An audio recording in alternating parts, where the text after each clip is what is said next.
Hello everyone, welcome back to my channel. और आज की हमारी इस वीडियो में हम रीड करने वाले हैं एनसीईआरटी क्लास 7 हिंदी का चैप्टर नंबर 2 दादी माँ।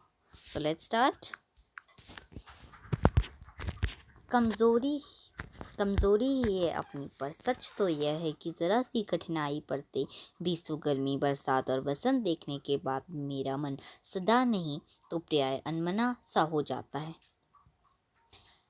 यानी कि जब कमज़ोरी हो जाती है, जब जो उनकी बॉडी है उसमें जब कमज़ोरी हो जाती है, अगर ज़रा सी कठिनाई भी हो जाती है किसी काम को करने में, यानी कि ज़्यादा मेहनत लग जाती है किसी काम को, ये बहुत ज़्यादा कठिनाई होती है किसी काम को करने में, तो पता नहीं कितनी पुरानी गर्मियाँ याद आ जाती हैं। बरसात और बसंत देखने के बाद भी उनका मन जो है वो प्राय थोड़ा अजीब सा हो जाता है, अनमना सा हो जाता है।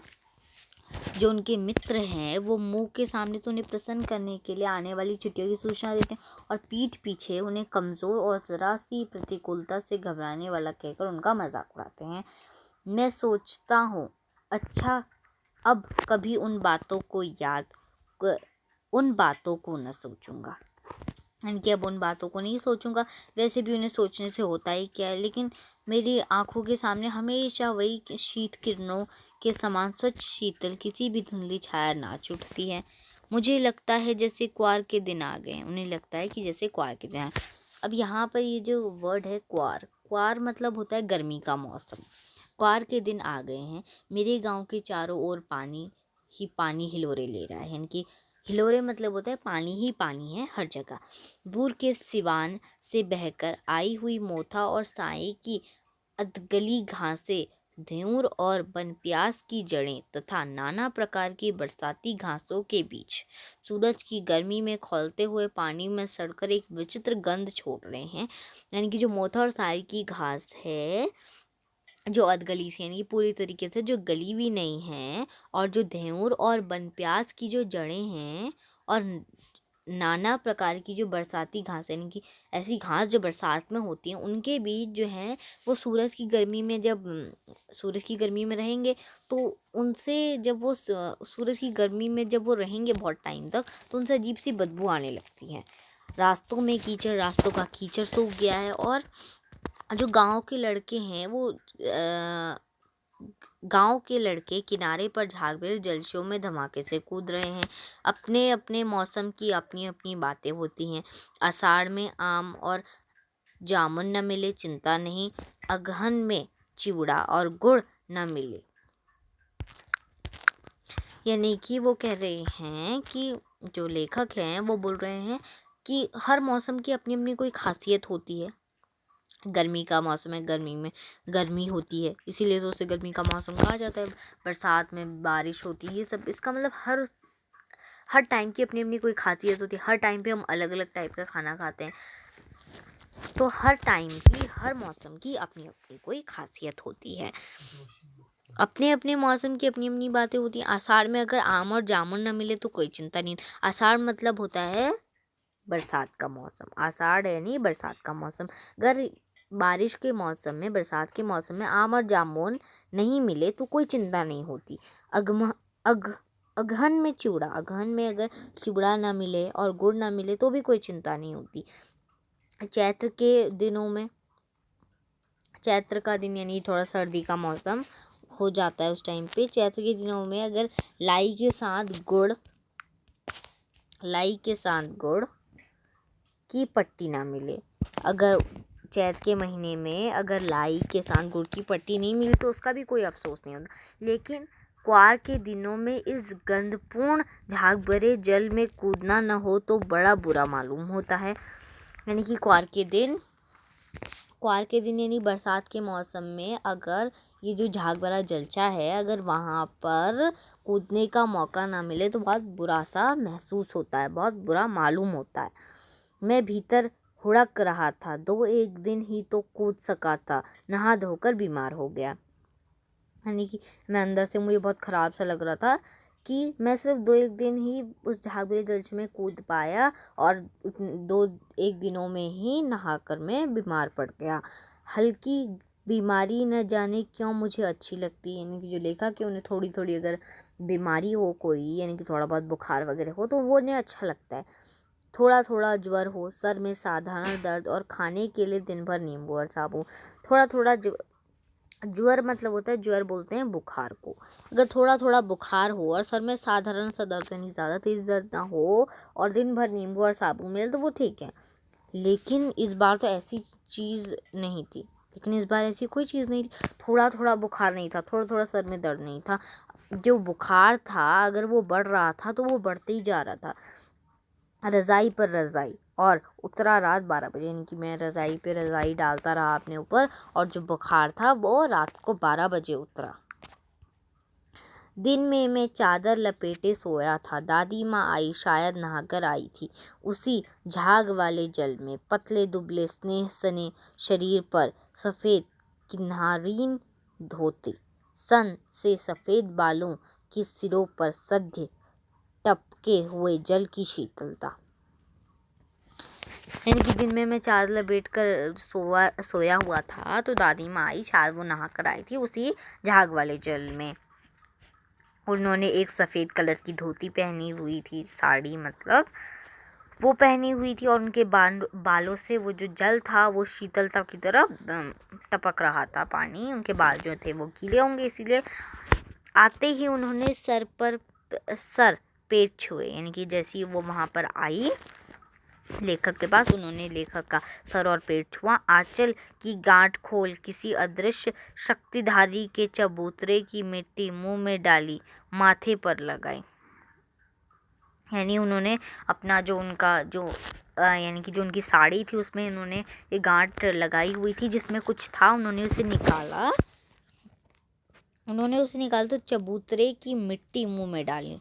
यानी कि उन्होंने उसे क्या किया, उस जो लेखक थे उनके माथे पर लगाई। दिन रात चारपाई के पास बैठी रहती, कभी पंखा झलती, कभी जलते हुए हाथ पैर कपड़े से सहलाती, सर पर दालचीनी का लेप करती और 20 बार छू छू कर ज्वर का अनुमान लगाती।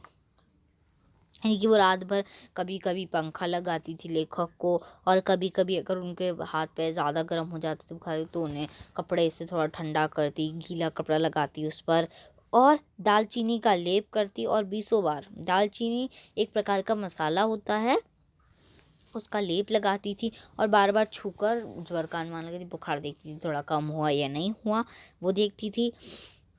हाडी में पानी आया कि नहीं, उसे पीपल की छाल से छौंका कि नहीं, खिचड़ी में मूंग की दाल एकदम मिल तो गई, कोई बीमार के घर में सीधे बाहर से आकर तो नहीं चला गया, आदि लाखों प्रश्न पूछ पूछ कर घर वालों को परेशान कर देती थी।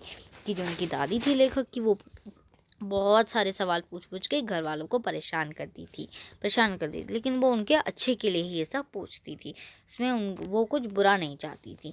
दादी माँ को गवई गांव की 50 किस्म की दवाइयों के नाम याद है। कि गांव में कौन सी दवाइयाँ होती हैं, कौन सी दवा कैसे बनाती, इन सब दवाओं के बारे में नाम याद था उन्हें।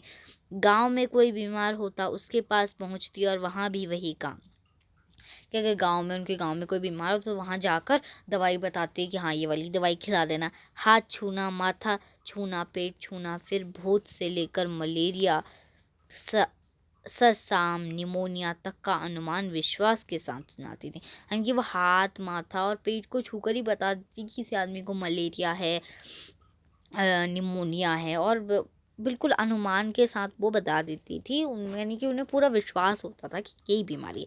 महामारी और विषुचिका के दिनों में रोज़ सवेरे उठकर स्नान के बाद लवंग और गुड़ मिश्रित जलधार, गुगल और धूप, सफाई कोई उनसे सीख ले। यानी कि वो सफाई वगैरह उन्हें बहुत पसंद थी। यानी कि वो हर साफ़ सफाई से सारा काम करती थी, हर चीज़ को साफ रखती थी। दवा में देर होती, मिष्टी या शहद खत्म हो जाता, चादर या गिलाफ नहीं बदले जाते तो वे जैसे पागल हो जाते। यानी कि अगर घर में दवाई किसी को कोई देर से देता, यानी कि लेखक को कोई, उनको क्योंकि वो बीमार थे तो उन्हें कोई देर से अगर कोई दवा देता तो वो बहुत ज़्यादा नाराज़ हो जाती, पागल हो जाती थी गुस्से के मारे। वैसा वाला पागल नहीं। अगर घर में मिश्री या शहद ख़त्म हो जाता था, किसी ने अगर चादर नहीं बदली बिस्तर की, या इतना जो तकी के कवर होते हैं वो सब नहीं बदले, तो वो बहुत ज़्यादा गुस्सा हो जाती थी।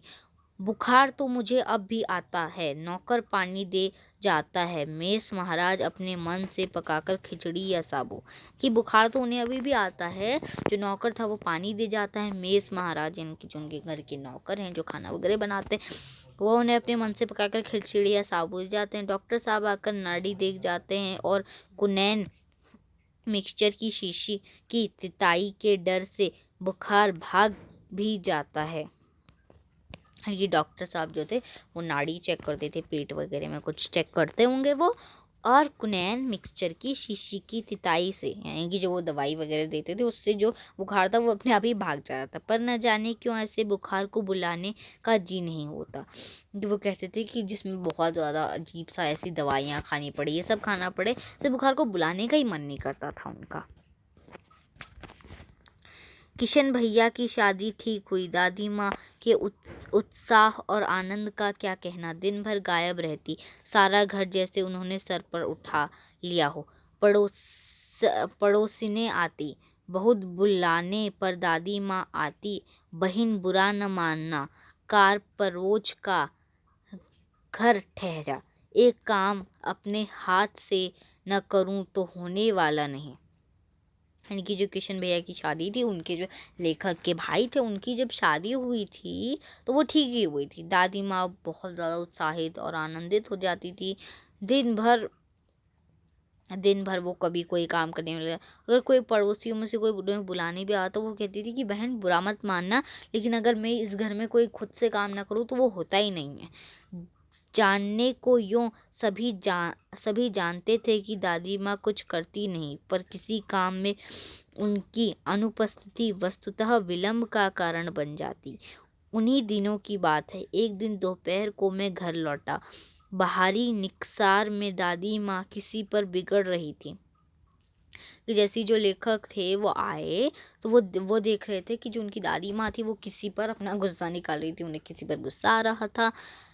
देखा पास के कोने में दुबकी रामी की चाची खड़ी थी। यानी कि उन्हें पास में देखा तो रामी उसमें कोई उनका दोस्त या कोई होगा पड़ोसी, तो वो था, उसकी चाची खड़ी थी।